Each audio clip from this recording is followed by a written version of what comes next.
보낭칠 이노큐를 소개하겠습니다. 아 이거 말이죠. 저 주변에 정말 많은 분들이 이것 때문에 잠을 잘 잤다. 누군지는 갑자기 생각이 안 났는데 김장훈 형이 그랬나? 김장훈 형이 그랬던 것 같아. 이거 잠을 바로 재운대. 정말요? 네. 자 김장훈 형 아닌가? 형 아니면 미안해요. 네. 우리 방송 광고가 뭐 이래? 우리 방송 시청하시는 분인데 네네. 김용민닷컴에서 항상 구매하신다고 하셨어요. 자 구매 후기 소개하겠습니다. 최근 구매 후기입니다. 처음에는 주문할 때 반신반의하면서 구매했는데 진짜 잠을 잘 자더라고요. 재구매합니다. 확실히 이노큐를 먹을 때와 먹지 않을 때가 달라요. 이거 중독되는 거 아닌가 모르겠습니다. 우리 어머니들 방학이 길어지고 있는데 아이들이 너무 성가시게 한다 그러면 아이들에게 보낭칠 이노큐를 먹이는 게 어떨까. 근데 이게 수면제 아니에요. 이게 생약 성분이기 때문에. 생약 성분. 예. 근데 아이가 먹기에는 맛이 없어. 맛이 없어요. 약간 약이고 보양 개념이지 이게. 우리 아들이 우유에 먹을까? 타서 먹이는 거죠. 우리 아들이 먹을란가? 네. 아주 시끄럽죠. 네? 아주 시끄럽지. 잠을 이렇게 안 자. 잠을 안 자. 애가 얼마나 답답하겠어. 그러니까 나가지 못해. 자 그래요. 자 신경정신과 다녔던 남편이 수면제 의존성이 너무 커져서 걱정 끝에 이노큐로 바꿨는데 효과가 좋습니다. 2일에서 3일 먹고 바로 효과가 있다고 하니까 이젠 의뢰 밤엔 찾아 먹고 잠자리에 듭니다. 주말엔 안 먹고도 잘 자고요. 처음엔 잤다 깼다 하기도 하고 가끔 못 자기도 하더니 한 달 지나니까 안정감 있게 잘 잡니다. 꾸준히 밤에 한 개씩 따뜻한 물에 마셨습니다. 참고하세요. 그리고 따뜻한 물에 타서 드시면 됩니다. 한 달 정도 이렇게 또 드시는 훈련을 하시면은 잠을 자긴 자지. 근데 일어났을 때 너무 힘들잖아요. 그렇죠. 제대로 못 잔 잠이. 그렇죠. 제대로 재웁니다. 딱 눈을 감고 딱 떴는데 몸은 개운하고. 그런 걸 한번 경험해 보실 때가 됐어요. 네. 자, 잠이 부족한 분들은 많지만 보통은 잠잘 시간이 부족해서가 아니라 꿀잠을 잘 수 있는 몸 상태가 아닌 분들이 많습니다. 보낭칠 이노큐는 자고 싶어도 쉽게 잠들지 못하고 잠이 들어도 자주 깨서 개운치 않은 분들을 위한 제품입니다. 특히 수면제를 장기간 복용 중이거나 수면제 복용을 고민하는 분들께 보낭칠 이노큐를 적극 추천합니다. 왜냐하면 수면제가 가져오는 부작용이 심하다고 알려졌기 때문인데요. 네. 금단 현상, 우울증이 그렇죠.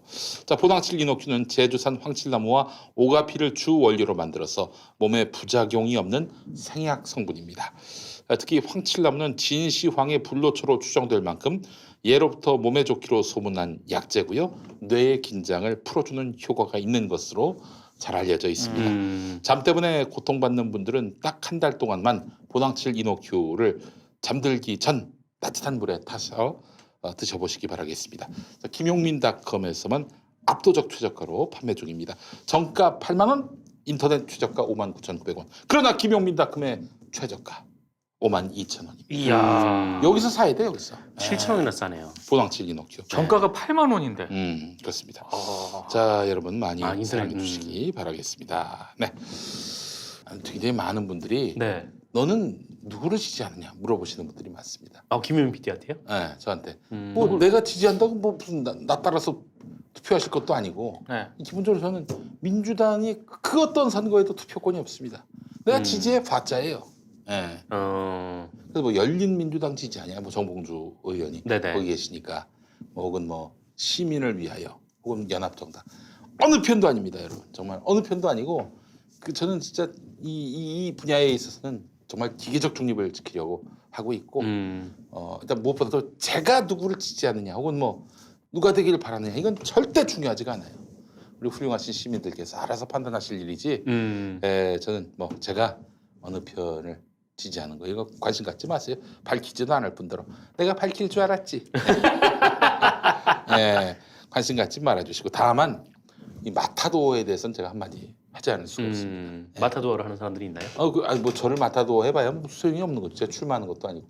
다만 이제 더불어민주당 비례대표 후보로 나온 청년 후보로 나온 김현주 비례대표가 있어요. 이 양반이 이제 국민 TV에 있을 때 기자를 했었지. 네. 뭐 나하고 같이 일한 적도 없고 말을 뭐 이렇게 서로 뭐 섞어보거나 그런 적도 거의 없어요. 그냥 뭐 인사 나누는 정도 뭐 국민 TV 음. 그만두고 음. 또 미녀와 육회 사장님도 했었습니다. 그래요. 예. 그분이 이번에 자영업자 소상공인도 비례대표로 했었고 됐어요? 오상공인도 했었어요. 그러다가 또 공부를 해가지고 세무사인가 회계. 회계사인가 세무사인가 회계사. 세무 공부를 했을 거야 아마. 예. 맞아. 하여튼 그쪽이에요. 하여튼 보는 시험마다 다 합격을 해. 네. 참 대단합니다. 국민 TV 기자 뽑을 때도 정말 엄청난 경쟁률로 뽑혔거든요. 네. 그 실력이 뭐 정말 있는 거죠. 그리고 국민 TV 들어와서 참 제가 입이 10개라도 할 말이 없는데 그거 아시잖아요. 분열과 갈등과 그냥 그 소용돌이에 휘말리고. 근데 그 분쟁의 한 당사자였던 사람들이 김현주가 자기네 편 아니라고 김현주를 막 비방하고 다니는 거예요. 아 그래요? 그때 당시 네. 그 했던 아니 김현주는 열심히 와서 일한 사람이야. 그리고 이 분쟁 속에서 정말 갈피를 못 잡는 국민 TV에 있으면서 고생 많이 했지. 그러면서 또 거기서 좋은 뉴스 만들어내는 좋은 저널리스트로서 역할을 했었고 그리고 자기의 새로운 길을 찾아 나갔어요. 네. 그런 사람을 향해서 비난을 퍼붓고 무슨 국민 TV 망하는데 뭐 이 역할을 했다. 아니 무슨 일개 노동자가 무슨 뭐 심지어는 대리 직함도 얻지 못한 그런 아주 말단 노동자가 무슨 회사를 망쳐. 얘가 무슨 뭐 삥을 뜯었어. 뭐 횡령을 했어. 와서 열심히 일한 죄밖에 없어요. 네. 그 비방 모략을 하고 있어요. 나 참 왜 그렇게 쓸데없는? 참 쓸데없는 짓거리들을 하고 있는 인간들이 있습니다. 왜 그렇게 그 사람들은 부지런해? 자, 여러분 하여튼 제가 드리고 싶은 말씀은 그 김현주 더불어민주당 청년 비례대표 그 양반에 대해서 공정하게 평가를 해달라. 아니 뭐 지지해달라는 얘기 아니에요. 제가 네네. 누구를 지지합니까? 지지해달라는 얘기 아니라 그런 마타도를 서로 들으면은 까부는 소리 한다고 그냥 넘기세요. 예, 그건 제가 자신 있게 얘기할 수 있는 부분입니다. 예, 저는 누가 이렇게 그 부당하게 모략을 당하는 일은 참지를 못해요. 예, 뭐 제 자신이 그렇게 뭐 당하는 건 뭐 그렇다 치더라도 이거는 그렇지 않은 무고한 사람을 향해서 비방 모략하는 행위는 정말 용납을 할 수가 없습니다. 예, 자 정상근 기자 어떤 얘기 해볼까요? 네. 오늘 전해드린 내용은 제가 요새 좀 상당히 관심을 갖고 있는 분야인데 저도 이제 기자협회보를 보니까 네. 뭐 잘 정리가 돼 있더라고요. 근데 이게 좀 1월 중순쯤에 나온 좀 오래된 기사이긴 한데요. 그러니까 주제는 이런 겁니다. 그러니까 왜 그 언론인과 또 시민들의 생각 차이는 이제 점점 벌어지는가? 그 근본적인 이제 원인은 이제 무엇일까? 뭐 이 주제인데 보수 언론이야 뭐 동기 선배도 아까 말씀하셨지만 뭐 사실 간단하죠. 그러니까 뭐 자기 이익이 이제 기준이니까 뭐 거기는 뭐 더 깊이 생각할 건 없고. 근데 뭐 그렇지 않은 언론 그리고 언론인들도 있거든요. 그러니까 뭐 어떤 뭐 본인 나름의 소명 의식을 갖고 뭐 이 일을 함에도 불구하고 이 시민들과의 생각이 너무 괴리가 돼 있는. 이제 좀 이런 경우는 좀 어떻게 좀 생각을 해야 되나라는 좀 고민을 하고 있는 좀 와중인데. 그런데 이제 기자협회가 어느 뭐 통계를 하나 냈는데요. 뭐 이거를 보면은 이 질문에 대한 어느 정도 좀 답이 나와 있다라는 거죠. 그래서 뭐 관훈에서도 몇 번 또 저희들이 또 얘기를 나누기도 했는데 그러니까 결론부터 말씀드리면 이런 겁니다. 그러니까 뭐 우리 국민들의 좀 구성이 다양하고 또 때문에 이제 성향도 좀 다양할 수밖에 없고 또 이제 그리고 논리도 좀 다양하고 막 그렇지만 사실 뭐 특정 신문을 보는 사람들은 어느 정도 이제 성향에 있어서는 좀 공유되는 부분이 있는 거잖아요. 그렇죠. 그러니까 뭐 조선일보를 보는 사람과 뭐 이른바 이제 한겨레 보는 사람들이 좀 생각 차이가 많이 나듯이, 근데 또 조선일보 보는 사람들은 또 그 안에서 또 공유되는 기본적인 생각이 있는 거고, 또 그렇지 않은 사람들은 또 그런 게 있는 건데, 그런데 그 신문들, 그러니까 뭐 그 성향을 제외하고도 왜 이렇게 많이 좀 일반 시민들의 인식과 좀 괴리가 있는가라는 부분을 좀 생각을 해보면. 그러니까 결론적으로 말씀드리면, 그러니까 이 송곳에 나오는 그 대사처럼 이 서는 곳이 달라지면 보는 풍경이 달라진다. 뭐 이렇게. 그렇지, 그렇지. 네. 그러니까 지난번에 우리 맞아요. 한홍 교수님이 그런 말씀하셨잖아요. 네네. 기자들이 너무 잘 산다고. 노동자인 기자들이 없다. 그렇죠. 그 밑바닥을 경험하는 버스 타고 다니는 기자들이 없다. 맞아요. 네. 버스 타고 다니는 기자들이 없으니 시민들 대중교통에 대한 기사가 나올 수 있겠어요. 그렇죠. 나올 수가 없는 거죠. 그러니까 뭐 이 기자들과 그 일반 시민들의 차이를 이렇게 좀 보면은 그 기자협회보에 나온 그 통계를 보면 일단 학력 부분에서 진짜 어마어마한 차이가 나요. 그러니까 이 기준, 그러니까 신문 기자 같은 경우에는 90.9%가 이 대학 졸업 이상의 학력자였는데 고용노동부의 2018년 통계를 보면은 우리나라 근로자의 42.9%만 대졸 이상이었고요. 40.4%가 고졸 이하의 학력을 갖고 있는 좀 그런 상황입니다. 그러니까 게다가 또 이제 대체로 이 주요 일간지에 뽑히는 기자들의 경우에는 상당수가 또 소위 명문대로 구분이 되는 그렇지. 그러니까 서울 안에 있는 대학으로 구분이 되는 뭐 대학 출신, 그러니까 인 사람들이죠. 그러니까 이 사람들이 이른바 이제 좀 엘리티즘, 그러니까 엘리트 의식에 좀 빠져 있을 가능성이 생긴다라는 그렇지. 거예요. 이게 예. 이제 일반 대중들하고 그 지금 기자들하고 가장 큰 그쵸. 느끼는 이제 괴리인 건데. 뭐 사실 그냥 뭐 명문대학 나왔다라고 해서 뭐 이 사람들이 좀 더 뭐 똑똑하거나 혹은 뭐 잘났다거나 뭐 그런 게 전혀 아니잖아요. 네. 제가 그래서 명문대 안 갔습니다. 오. 성견 주명. 예. 나도 안 갔지. 예. 아, 좋아요. 예. 네. 어쨌든 좀 그런 괴리감이 좀 생길 수밖에 없다는 거죠. 그러니까 일반 시민들이 보는 기자들과 또 기자들이 보는 일반 시민들 사이에 그리고 그 연령대로 보면 좀 그런데 그러니까 언론사에서 근무가 가능한 20대에서 50대를 기준으로 놓고 봤을 때 30대 같은 경우에는 우리나라 전체 사회 구성보다 기자들이 8.9%가 더 많고요. 30대가? 네, 오. 40대도 8.2%가 더 많습니다. 반면에 20대는 12.2%가 적어요. 그리고 이 남성과 여성의 집단 차이도 있죠. 그 뭐 대체로 뭐 50, 50 거의 이제 인구 구성은 비슷하니까 뭐 여성이 조금 더 많긴 하죠. 근데 이제 그 기자의 경우에는 뭐 68.5%가 남성이고 이 여성은 이제 31.5% 정도밖에 안 됩니다. 근데 이게 뭐 그럴 수도 있겠지만 뭐 이게 좀 더 나아가서 생각해 보면은 이 뉴스 정보원 같은 경우에도 이 74.4%가 남성이고 여성이 이제 25.6%밖에 안 되는 좀 그런 상황도 있는 거죠. 좀 이런 식으로 좀 현실을 반영한 뉴스가 잘 안 나오는 이유가 나올 수도 있는데 이 통계청의 2018년 경제활동 인구조사를 보면 이 전문가, 그 사무종사자 이런 사람들이 이 전체의 한 20.5%, 그 17.8% 이렇게 나오거든요. 그리고 뒤를 이어서 이제 단순 노무 종사자가 13%, 그다음에 뭐 장치, 기계 조작 및 조립 종사자가 11.6% 제조업이죠. 그리고 이제 판매 종사자가 한 11.3% 되는데 이 또 하나의 문제는 이 뉴스를 보면은 그러니까 전문가 그리고 그 1.4%밖에 안 되는 관리자 이 사람들이 정보를 독점하고 기자들한테 그쵸. 정보를 공급을 하고 있다라는 거예요. 그래서 이런 상황이다 보니까 이 국내에 거주하는 이주민이나 이 장애인 같은 경우에는 약 5% 비율을 차지하고 있는데 뉴스에서는 1%도 안 나옵니다. 이 비중이. 그러다 보니까 그러니까 그 제가 드리고 싶은 말씀은 이 기자들의 사회 구성, 기자들의 이제 구성 요건과 이 대한민국 사회 전체의 구성 요건이 너무나 큰 차이가 있고 이 대한민국 기자들이 정보를 얻는 이런 좀 그 대상 사람들도 이 한국 사회 구성원과는 상당한 차이가 있기 때문에 그렇지. 이게 계속 이제 그 일반 시민들 사이에 이제 괴리감이 나올 수밖에 없죠. 그래서 기성언론 기자들이 자기들은 아니라고 부정을 하지만 베이스가 엘리트 의식이 배어 있고요.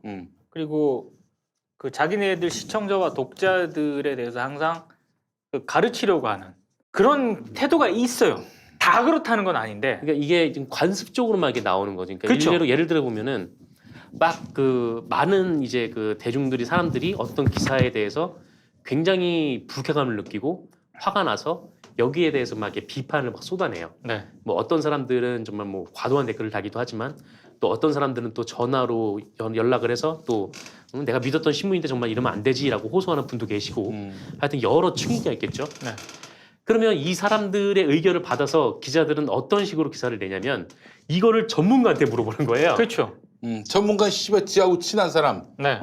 지 입맛에 맞게 얘기해 줄 만한 사람. 그래서 전문가라 하더라도 나하고 친한 기자가 전화를 해왔어. 그 씨발 그 기자의 그 기사 성향, 경향 알 거 아니야. 네.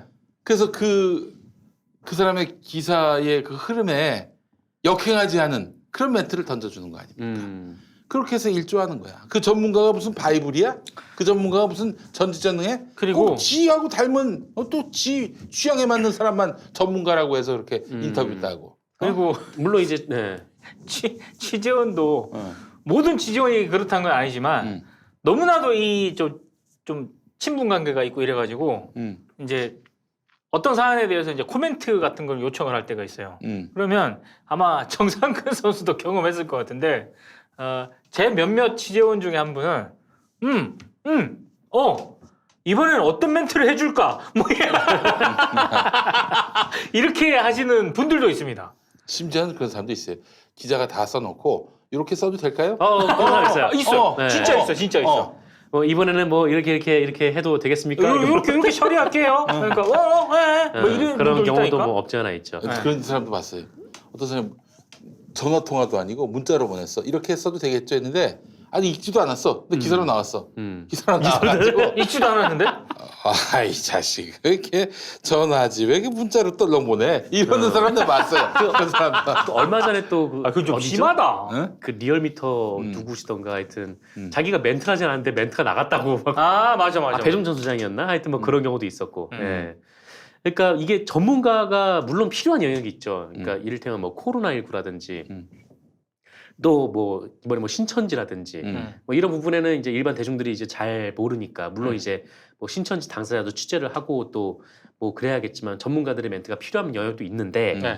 이 문제는 그러니까 정치, 뭐 사회, 경제, 그러니까 우리 국민들의 삶에 영향을 끼치는 정말 많은 부분들이 대체로 전문가들을 중심으로 이루어져 있고 그거를 취재하는 사람들 역시 사실상 굉장히 이제 우리나라에서 뭐 사실 몇 % 안 되는 이 좋은 그쵸. 대학을 나온 기자들이 그렇게 취재를 하고 보도를 한다는 거죠. 그러니까 이 사람들의 그러니까 예전에는 이제 이 자기의 의견이 내 생각엔 이게 아닌 것 같은데라고 그냥 뭐 넘어갔던 부분들이 지금 이제 SNS라는 매체가 있으니까 내 생각을 얘기를 하고 또 근데 거기에 또 사람들이 또 많은 사람들이 동조를 하고 또 그러다 보니까 나 같은 생각하는 사람들이 많구나라고 지금은 알게 되는 시기인 거고 이것이 자신의 의견을 표출하는 그런 방법으로 나타나는 거죠. 네. 근데 여기에 대해서 좀 그러니까 뭐 저런 번도 몇 번 얘기했지만 뭐 하여튼 뭐 집단 뭐 이기주의라든지 좀 아니면 뭐 이제 뭐 하여튼 뭐 물론 이제 과도한 분들도 몇 명 있겠죠. 근데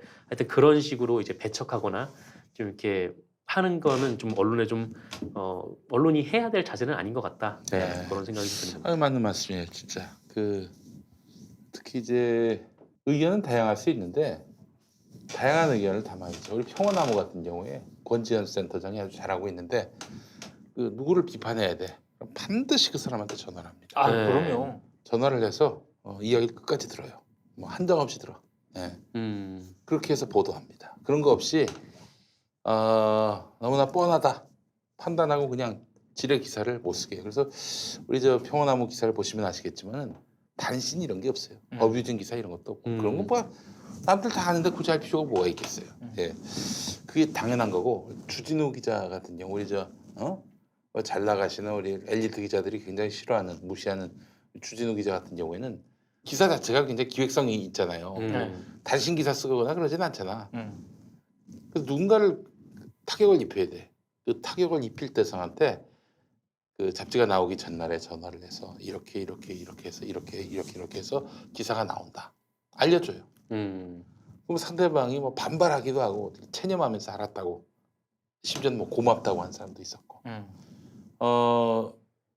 다양하지만 의견은 약간 기자로서 할 일은 다 하는 거예요. 근데 그런 거 없이 가장 황당한 건 뭐냐면 나와 관련해서 이제 비판 기사를 쓸 때 아니 나한테 한번 전화를 하면은 내가 충분히 설명할 수도 있는데 뭐 물론 내가 이제 설명이나 답변을 이제 안 할 수도 있죠. 그런 경우에는 뭐 지멋대로 내도 내가 뭐라고 안 하겠지만 충분히 나한테 물어서 내 해명을 넣을 수도 있는 상황인데 묻지도 않고 그냥 기사를 내버리는 경우가 너무 허다해요. 아마 그 기자는 그럴 거예요. 김용민은 비난받아 마땅한 인간이기 때문에 반론을 들을 가치가 없다. 이렇게 판단을 하고 기사를 마구 내는데 그 미디어오늘까지 그러면 좀 곤란하지 않나? 미디어도 그래? 그럼 그런 식이야. 방심위에서 뭐 내가 KBS 김용민 라이브. 그때 이제 내가 오프닝 멘트로 네. 종합일간지에서 나경원 관련한 기사가 없다 네. 이렇게 얘기를 했거든. 네. 근데 인터넷 기사를 보니까 그 종합일간지가 낸 인터넷 신문에는 그 기사가 있으니 김용민이가 뻥을 쳤다 이런 확신을 갖고 그냥 기사 써버렸는데 나는 종합일간지라고 했어요. 종이 진짜에서 종합일간지 종이로 나온 거 그건 내 말이 맞아. 정확해. 그 내가 해명을 했지 내 SNS로. 그거 얼마나 망신이에요. 그 제대로 반론을 다 듣지도 않고 기사를 쓴 거 아닙니까? 망심위해서 그냥 들은 거 갖고 그냥 기사 쓴 거 아니야. 미디어원들이 그러면 안 되지. 하여튼 뭐 좀 굉장히 유감스러운 일들이 그것뿐만이 아니었어요. 예. 저는 김용민 선수 이 얘기하면 그거밖에 생각이 안 납니다. 김용민 PD는 트위터를 합니다.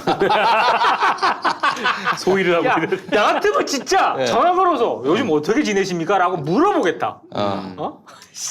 월간조선 인터넷판 거기 기사를 보면 할 일도 없이 맨날 트위터에 글 올리는 걸로 소위라는 사람으로 묘사를 하는데 임금 노동자였습니다. 네, 네. 나름대로 어디서 돈 받고 열심히 일하던 때였습니다.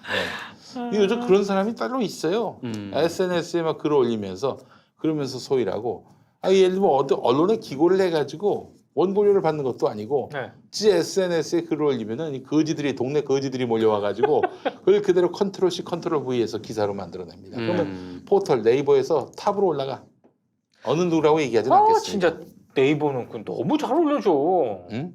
아무 그 내용도 없는. 근데 이제 내가 그 인간한테 하고 싶은 얘기가 당신의 모든 말이 좋아서 당신이 훌륭해서 싫었던 게 아니라 쓰레 거지 미디어들이 자기들이 하고 싶은 얘기를 대신해 주니까 싫어주는 거지.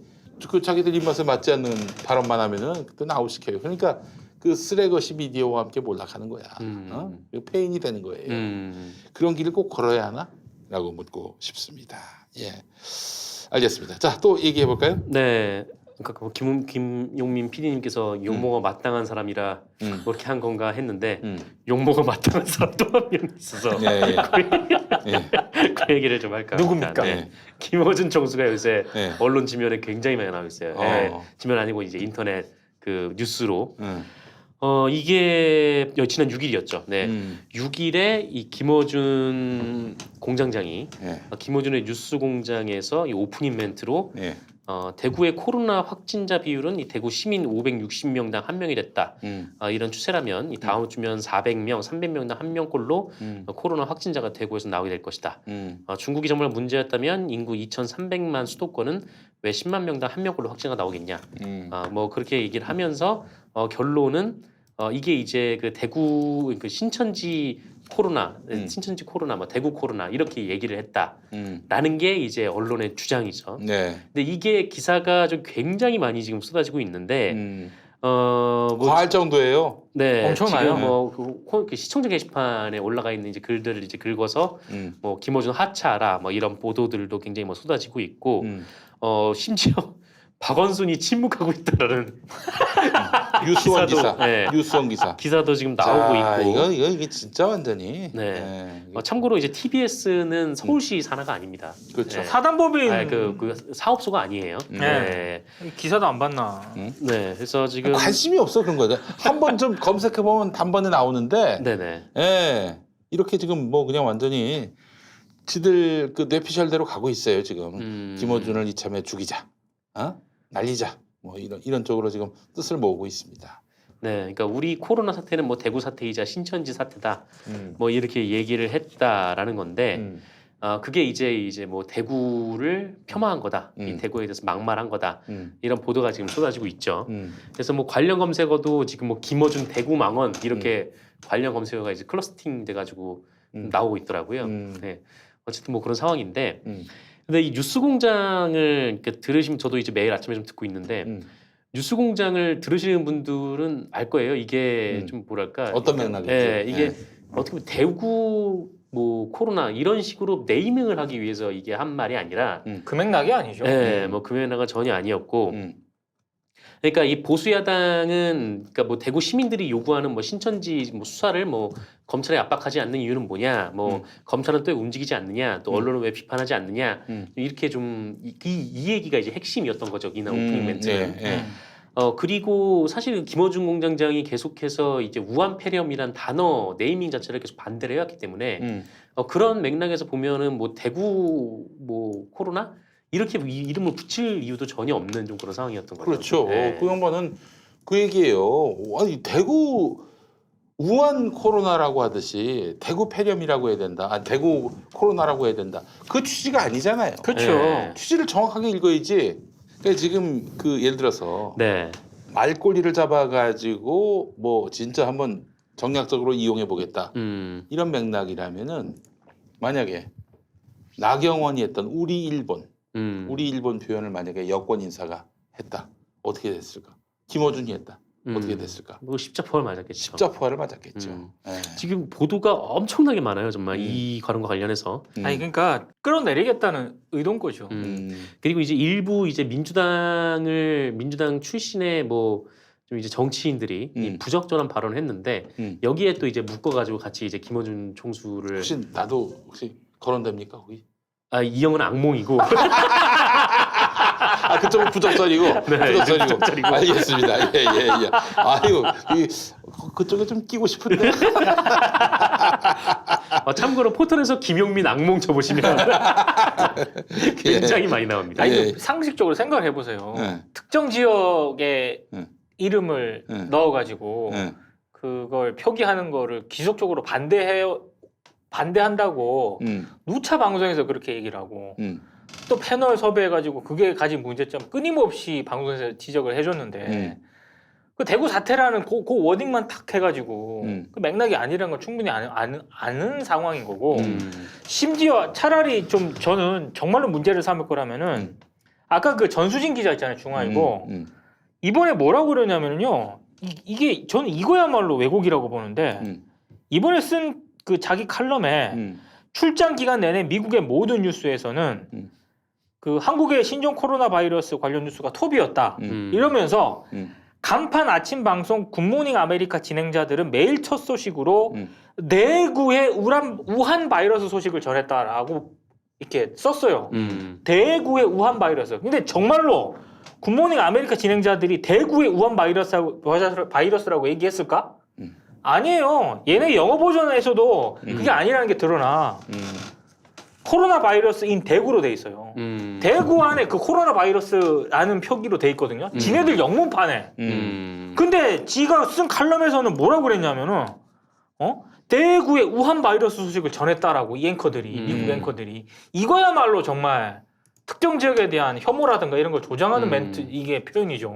이거야말로. 계속 이제 일종의 좀 정치적인 의도로 이게 시작이 됐다고 봐요. 이제 제가 봤을 땐 거의 대부분의 언론들이 그냥 뭐 이게 화제가 되니까 어비중 따라 붙는 거겠지만 근데 이거를 시작한 뭐 일부 메시지는 분명히 이제 좀 몇 가지 정치적인 목적이 있죠. 첫 번째는 일단 대구의 시민들의 좀 감정을 건드리는 거. 맞아요. 네, 이런 게 좀 있을 거예요. 아마 이 머니투데이 기사 같은 경우에는 제목이 이 대구는 손절하자 코로나 엎친데 망언 덮치는 대구 이런 식으로 달았거든요. 그러니까 물론 이제 대구 관련해서 굉장히 좀 부적절한 언행을 한 사람들이 있어요. 일부 있죠. 네, 또 어떤 작가는 또 투표를 잘해야 된다는 또 말도 안 되는 그런 뭐 망언을 한 사람들이 잘못된 말을 한 사람들이 있기는 한데 오늘 조선 일면은 대구 울리는 망언 대체 왜 이러십니까? 그게 예. 그러니까 이 망언들, 그러니까 이 잘못된 말들이 분명히 거기 안에 있죠. 근데 이 말들 사이에 김어준의 그 워딩, 이 대구 사태라는 말을 쏙 집어넣는 거예요. 그러니까.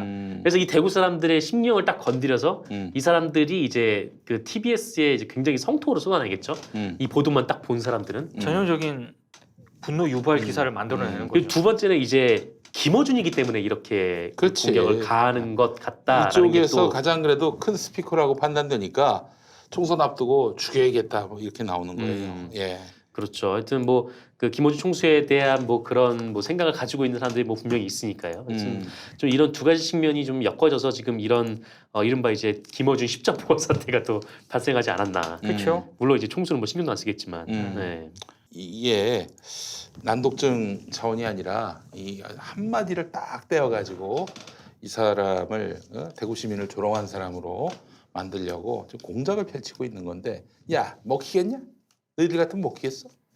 너희들이 신뢰를 얻는다면은 또 모르겠지만은 네. 그 지금 자기들이 지금 여론 시장에서 어떤 대접을 받고 있는지 판단한다면은 떠들어봐야 너무나 많이 써먹은 거예요. 이런 식의 딱 한 번만 떼어가지고 이걸 갖고 침소봉도 해가지고 왜곡하고 한두 번 경험한 솜씨가 아니잖아요. 예. 그리고 지금 언론이 저는 제정신이라면 김어준 총수 때릴 때가 아니라 흔히 말하는 대구 한마음 아파트에서 신천지 교인들이 집단으로 지금 거주했고 거기서 확진자가 많이 나오지 않았습니까? 근데 대구시가 이거 늑장 대응했어요. 그리고 MBC가 보도한 이후에 그걸 다 또 공개됐다고. 그러니까 지금 석연치 않잖아요. 근데 지금 보수신문이라든가 보수 언론에서 보면 마치 권영진 대구시장이 엄청나게 대응을 잘하는 것처럼 그렇게만 보도를 하고 있는데 이것도 정치적인 저는 의도가 있다고 보거든요. 근데 저는 나중에 이 코로나 사태가 일단락이 된 뒤에 명확하게 이 리뷰를 해가지고 평가를 해봐야겠지만 저는 이 권영진 시장하고 대구시의 이 대응은 상당히 문제가 많다고 보거든요. 이건 나중에 엄격하게 평가를 해볼 필요가 있는 것 같아요. 근데 이런 기사는 또 안 써요. 뭘 기대해? 이 쓰레기들한테. 아이고 참. 알겠습니다. 하여간 뭐 여러분들이 다 알고 계시니까 그 방송을 들으시고 김어준이 무슨 말을 했는지 그 맥락을 제대로 짚으시는 분들이 굉장히 많기 때문에 그렇죠. 네. 어쩌면 조선일보 독자보다도 많기 때문에 뭐 이건 뭐 그냥 웃고 넘어갈 일이라고 저는 생각을 합니다. 예. 또 잊어먹기 전에. 웃고 넘어갈 일이라고 생각하면 된다고 그러면은 또 이것도 어떻게 떼어서 쓸지 모르겠는데 너희들의 쓰레기 같은 짓들이 웃고 넘어갈 일이지 뭐 그걸 또 뭐 대구에서 고통받으시는 이런 분들이 당하는 뭐 그런 고난을 뭐 비하했다 비웃었다 이런 식으로 또 쓸 새끼들이야 이 새끼들은 네. 범죄자 새끼들. 그리고 예? 우리 지금 시청하시는 분들도 댓글에서 많이 남겨주고 계신데 대구 MBC 유튜브 채널 예. 좀 많이 구독을 하셔가지고 보세요. 지금 대구 MBC가 진짜 보도 잘하거든요. 네. 아니 마치 그 작년에 이맘때 목포 MBC를 네, 보는 것 같아요. 그 지역 MBC의 이 저널리즘은 이젠 좀 새로운 어떤 그런 한 페이지를 열었다라고 생각되는 게 맞아요. 뭘 잘 모르는 것들이 떠드는 그런 중앙의 시각으로 네네. 지역을 바라보는 이 저널리즘을 뛰어넘었어요. 그렇잖아요. 서울의 SBS 기자들이 뭐 목포에 대해서 뭘 안다고 떠들지만 목포 MBC가 하나하나 차근차근 다 반박하잖아요. 네. 대구의 상황에 대해서 한마음 아파트 중앙 언론들이 어떻게 알아? 한마음 아파트라는 존재나 알았겠어요? 몰랐죠. 예. 이런 지역 언론 특히 이 지역 민방은 못해 잘 솔직히. 맞아요. 왜냐면 또 저기 사주가 있으니까. 네. 공영 방송이 할 수 있는. 또 KBS도 기자들이 자꾸 이제 순환을 하는 경우가 많이 있으니까. 네. 서울이 직할하고 있거든요 지역들을. 네. 근데 지역 MBC는 다 독립채산제로 운영되고 있는 지역 방송이기 때문에 공영 방송이면서 지역의 독립채산제로 운영되는 방송이다 보니까 그 저널리즘이 가능한 거예요. 그렇죠. 예, 왜냐면 KBS는 3년 있다가 다시 그렇지. 올라가거든요. 예. 그래서 이 누구야 전현무도 저 대구에 있다가 네. 올라간 거 아니에요. 김보민 그 양반은 부산에 있다 올라가고. 네. 예. 그렇기 때문에 역시 그 지역 MBC의 활약이 더욱 돋보이고 있고 특히 저널리즘 분야에 있어서는 아주 독보적이다. 대구 MBC 네. 끝까지 물고 늘어지는데 네. 진짜 대단합니다. 그 대구 MBC가 그때 기억나시죠? 황교안 때였을 거예요. 네, 맞아요. 그 저기 그 이제 아들? 제가 아는 분인데 네. 그 황 선생님 그분이 MBC 그 쓰레기 아이가 쓰레기 아이가 네. 그렇게 말씀해 주신 분. 예. 그대로 내보내. 권한대행 시절에. 그게 가능한 데가 바로 대구 MBC예요. 네네. 또 그 사드 기지 그때도 대구 MBC의 맞아요. 활약이 정말 네. 대단했습니다. 정말 다른 무엇보다도 우리 지역 MBC의 저널리즘 종사자 여러분들 진심으로 존경하고 이제 새로운 시대가 또 열리고 있어요. 예. 네.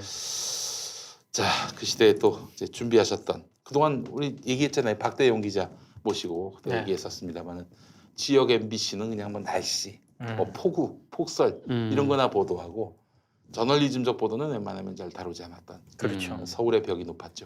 네네. 그런데 지금은 아주 지역에서 대활약을 또 유튜브를 통해 전국에서 주목하고 있잖아요. 맞아요. 전 세계에서 네. 아주 잘하고 계십니다. 아, 멋져요. 너무 기분 좋습니다. 역시 지역의 전문 매체 아닙니까? 그렇죠. 아유, 그럼요. 해외 전문 매체예요. 맞아요. 전문가들이죠, 서울 전문가들. MBC에 예속된 것이 아니라 지역의 최고의 전문 매체예요. 예. 자, 그렇기 때문에 우리 저 MBC 지역 MBC에 종사하시는 분들 더욱 힘내시고 그렇죠. 황교안 아들 최초 보도도 대구 MBC. 맞아요. 네. 예, 그래요. 아, 참 아주 너무 멋집니다. 뭐 더 말할 나위가 없을 정도로 MBC 지역 MBC의 활약이 크고 박대용 기자가 TBS로 옮겼더만. 네. 아 그래요? TV에서 가셨어요? 뉴스타파에 있다가 아. TBS로 갔어. TBS에서 그 하여튼 뭐 비슷한 일을 하신대. 네. 뭐 저 온라인 저 네. 팀장 역할 하시면서 네네. 예, 좋은 분이 또 TBS에 합류했고 TBS에서 작가 하셨던 분들도 또 채용 과정을 거쳐서 네. 또 거기 이제 직원이 되고 네. 예, 그랬다고 합니다. 예, TBS의 또 새로운 출발을 또 주목하게 되고요. 네네. 예, 마칩시다. 예, 아유, 오늘 너무 수고하셨고 재밌었습니다. 네. 예. 13,000명까지 찍고 저희는 다음 시간에 뵙도록 할 텐데 뭐 모실 만한 분이 있을까? 언론인을 좀 모처럼 한번 또 모셔보고 네네. 이야기를 나눠보는 시간을 가져봤으면 좋겠는데 네.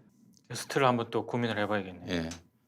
변상욱 선배는 얼마 전에 나오셨어. 네, 요새 여기저기 바쁘셔가지고. 최고의 신천지 전문가. 네. 아, 그럼요. 정말 대단한 분입니다, 진짜. 네. 진가가 이제 빛을 발하는 네. 네. 그 김승동 씨 한번 모셔볼까? 김승동 씨. 그 저기 미래통합당 대구 동구. 거기 나갔다가 아 CBS 출신에. 네, 신발로 사람 때린 그 이력이 드러나가지고 네. 네, 그래요. 그분 이번에 컷오프가 됐습니다. 컷오프 네. 됐어. 아, 네. 정말 참 민경욱도 한번 불러. 민경도 한번 모시고. 컷오프 된. 예, 네. 알겠습니다. 자, 제가 다음 주에 좋은 게스트 모시고 또 행복한 시간 갖도록 하겠습니다. 네. 자, 여러분 다음 주에 뵙겠습니다. 고맙습니다. 고맙습니다. 고맙습니다. 기